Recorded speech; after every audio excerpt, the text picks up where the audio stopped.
হাই friend, কি খবৰ? আপোনালোকৰ চাগে সকলোৰে ভালে। আৰু মই গোলাঘাট নতুন দলঙত আছোঁ আজি।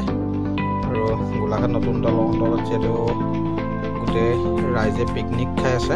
আৰু গোলাঘাটৰ নতুন দলংখন মই দেখুৱাবলৈ চেষ্টা কৰিছোঁ আপোনালোক চব। এটা সুন্দৰ ভিউ হয় গোলাঘাটৰ নতুন দলং। আৰু এয়া মই বৰ্তমান এতিয়া তলত আছোঁ আৰু তলৰ পৰিৱেশটো দেখুৱাম আপোনালোকক। খুবেই সুন্দৰ, যিহেতু ইয়াতে বহুত ৰাইজৰ সমাগমো হৈছে আজি, পিকনিক খাই আছে। এইখন আমাৰ গোলাঘাট ধনচিৰি ঘাটত এখন নতুন দলং আছে। এইখন আমি নতুন দলং বুলিয়ে কওঁ। আৰু ৰাইজৰ সমাগম চব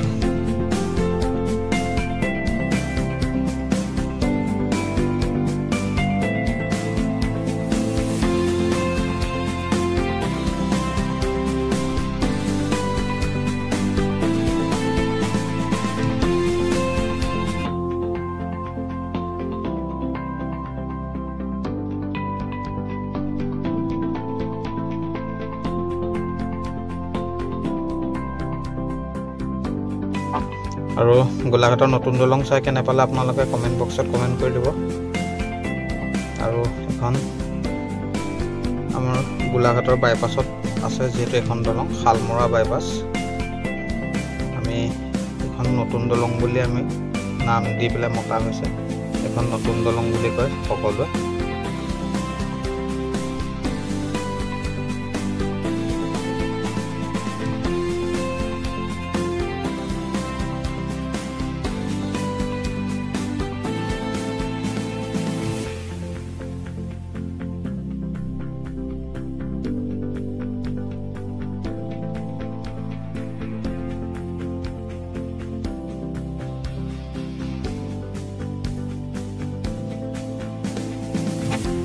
আৰু ভিডিঅ'টো চাই কেনে পালে আপোনালোকে কমেণ্ট বক্সত কমেণ্ট কৰি দিব নিশ্চয়। আৰু ভিডিঅ'টো যদি চাই ভাল লাগিলে লাইক কমেণ্ট শ্বেয়াৰ সকলোখিনি কৰি দিব। আকৌ লগ পাম আপোনালোকক নেক্সট বেলেগ এটা ভিডিঅ'ত।